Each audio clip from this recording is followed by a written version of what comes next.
नमस्कार साथियों, मैं सीमा गुप्ता आज आप सभी के बीच पत्र लेखन के संबंध में अत्यंत ही महत्वपूर्ण क्लास को लेकर आई हूँ। जी हाँ, और आज के इस क्लास में आप सभी जानेंगे अर्धशासकीय पत्र किस प्रकार से लिखा जाए, अर्धशासकीय पत्र के कौन कौन से महत्वपूर्ण भाग हैं, अर्धशासकीय पत्र के किस भाग को कहाँ पर लिखना है और क्या अंतर है किस भाग का किस भाग से आदि समस्त जानकारियाँ दिए जाने का प्रयास किया जाएगा। तो साथियों, सबसे पहले जानते हैं अर्धशासकीय पत्र किस परिस्थिति में लिखा जाता है। तो साथियों, पहले ये जान लें अर्धशासकीय पत्र शासकीय कार्य से ही लिखा जाता है। ठीक है, अर्धशासकीय पत्र शासकीय कामकाज के दृष्टिगत ही लिखा जाता है और ये हाई लेवल से लिखा जाता है, अर्थात उच्च स्तर के अधिकारियों के माध्यम से लिखा जाता है। यदि मान लीजिए किसी माननीय मंत्रीगण के पास पत्र लिखना है, किसी प्रकरण के संबंध में जानकारी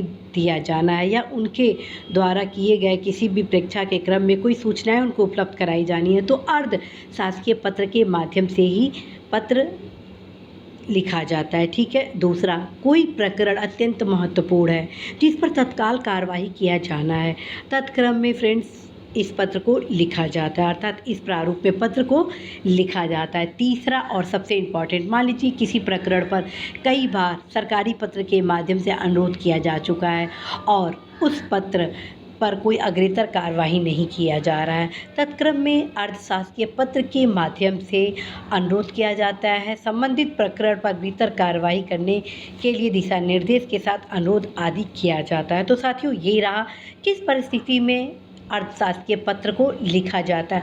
अब जानते हैं अर्धशासकीय पत्र के जो मुख्य भाग है। साथियों, अर्धशासकीय पत्र के 6 भाग हैं। जी हाँ, अर्धशासकीय पत्र के 6 भाग हैं और हर एक भाग को मैं तुलनात्मक रूप से आप सभी के बीच अध्ययन कराने वाली हूँ। यहाँ पर आप देख रहे हैं, इसे हम कहते हैं प्रथम भाग, इसे कहते हैं द्वितीय भाग, इसे कहेंगे तृतीय भाग, इसे कहेंगे चतुर्थ भाग, इसे कहेंगे पंचम भाग, इसे कहेंगे आपका षष्ठम अर्थात छठवां भाग। ठीक है। तो इस प्रकार से इस पत्र में आप 6 भाग को देख रहे हैं। ठीक है। और यहाँ पर आप सभी को गौर करना होगा कि इस पत्र में 2 ऐसे भाग हैं जो लगभग एक समान है, लेकिन बारीकी से उनका अंतर यदि आपको समझ में नहीं आता है तो कहीं ना कहीं अंक आपके कट जाएंगे। वो क्या है, ध्यान रखें। यहाँ पर आप देख रहे हैं जिनके द्वारा पत्र लिखा जा रहा है उनका यहाँ पर नाम और पदनाम उल्लिखित है। ठीक है, क्या है, नाम और पदनाम उल्लिखित है। ठीक है। लेकिन नीचे यहाँ जो भौतिक है जिनके द्वारा पत्र लिखा जा रहा है वह यहाँ पर बस नाम लिखा गया है। ठीक है, क्या लिखा गया है, नाम लिखा गया है। तो ये चीज़ बहुत ध्यान देने वाली बात है।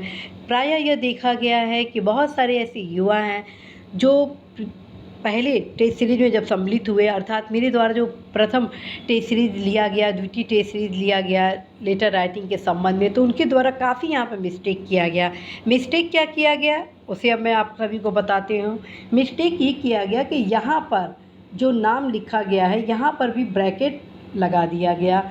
ठीक है, और यहाँ पर पदनाम लिख दिया गया और प्लस विभाग भी लिख दिया गया, जो गलत है। अर्थात यहाँ पर बस नाम रहेगा, कोई भी ब्रैकेट नहीं रहेगा, बस कॉमा रहेगा और फिर पदनाम हो जाएगा। यहाँ पर आप देख रहे हैं नाम के साथ ब्रैकेट है। क्यों ब्रैकेट इसलिए दिया जाता है क्योंकि यहाँ संबंधित अधिकारी का यहाँ पर सिग्नेचर होता है, इसलिए स्पेस दिया गया है। ठीक है, क्या होता है, हस्ताक्षर होता है, जिसके क्रम में यहाँ पर ब्रैकेट दिया गया होता है। तो ये चीज़ आप ज़रूर ध्यान में रख लें। अब आते हैं हम इस पत्र के द्वितीय भाग में, अर्थात आप सभी को मैं 2 भाग क्लियर करा ली। अब यहाँ पर मैं आप सभी को बताने वाली हूँ जो अन्य महत्वपूर्ण भाग है। इस भाग के अंतर्गत आप यहाँ पे पत्र संख्या लिखते हैं। क्या लिखते हैं, पत्र संख्या सबसे पहले होगा। पत्र संख्या में क्या हो गया, अर्धशासकीय पत्र संख्या। ठीक है, और फिर यहाँ पर आप ब्रैकेट खाली छोड़ दीजिए क्योंकि आप एग्ज़ाम में लिखेंगे।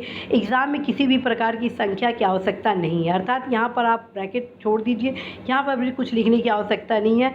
बस यहाँ पर जिस ईयर में आप एग्ज़ाम दे रहे हैं, 2022 में दे रहे हैं तो 22 लिख दीजिए, 2023 दे रहे थे तो 23 दे दीजिए, ठीक है। और यहाँ पर संबंधित जो प्रकरण से रिलेटेड जो आप मुख्य भाग बनाने वाले हैं, उससे संबंधित यहाँ पर विभाग का यहाँ उल्लेख किया जाता है। फिर यहाँ स्थान और तिथि का उल्लेख किया जाता है। क्या होता है? स्थान और तिथि का, यानी प्रथम में पत्र संख्या हो गया, इस प्रथम में क्या हो गया? पत्र संख्या, द्वितीय में विभाग हो गया, तृतीय में स्थान और दिनांक हो गया, ठीक है। यहाँ पर क्लियर। और यहाँ आप आते हैं तीसरे भाग में।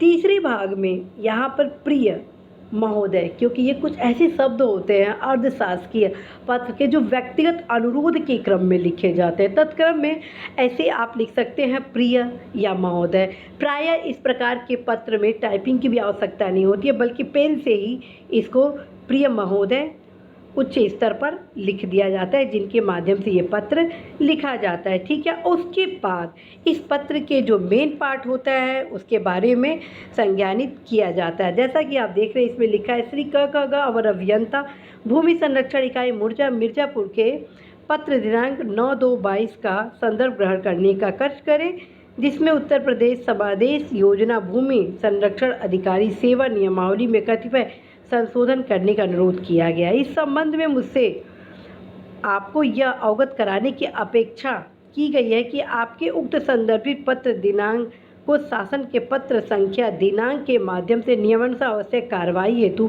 अध्यक्ष एवं प्रशासक ग्रेटर शारदा सहायक समादेश लखनऊ को प्रेषित कर दिया गया है, ठीक है। अब यहाँ पर आप सभी द्वारा क्या गलती की जाती है, ये चीज़ आप सभी को बताया जाना है। क्यों? क्योंकि पिछले टेस्ट सीरीज में आप में से बहुत सारे ऐसे युवा रहे जो यहाँ पर मिस्टेक किए। यहाँ पर गौर करने वाली बात है साथियों, इस संबंध में मुझसे आपको यह अवगत कराने की अपेक्षा की गई है, ठीक है। ये अपेक्षा की गई है, ठीक है। जबकि सरकारी पत्र में क्या होता है, इस संबंध में मुझसे यह कहने का निर्देश हुआ है, ठीक है। सरकारी पत्र में क्या लिखा जाता है, इस संबंध में मुझे यह कहने का निर्देश हुआ है, और इसमें क्या है, इस संबंध में मुझसे आपको यह अवगत कराने की अपेक्षा की गई है। क्या होगा? अपेक्षा की गई है, न कि निर्देश होगा, ठीक है। तो यहाँ पर अवश्य आप ध्यान रखेंगे, अपेक्षा की गई है कि आपको संदर्भित पत्र दिनांक 12/2/22 को शासन के पत्र संख्या दिनांक के माध्यम से नियमानुसार आवश्यक कार्रवाई हेतु संबंधित को भेजा गया, ठीक है। तो यहाँ पर आपका पत्र का मुख्य भाग हो गया। अब फिर हम आते हैं नेक्स्ट 5वें भाग पे, भवदीय। और यहाँ पर हस्ताक्षर होता है जिस अधिकारी के माध्यम से भेजा जाता है, और यहाँ पर आपका ब्रैकेट इसलिए लगाया जाता है। अब हम आते हैं लास्ट भाग में साथियों। लास्ट भाग में नाम होता है, विभाग होता है, पदनाम होता है और पता होता है, ठीक है। क्या होता है? नाम होता है, विभाग होता है, पदनाम होता है और उनका एड्रेस होता है, ताकि जिस एड्रेस पर इस पत्र को भेजना है समस्त जानकारियाँ यहाँ पर उल्लिखित कर दी जाती है, ठीक है साथियों।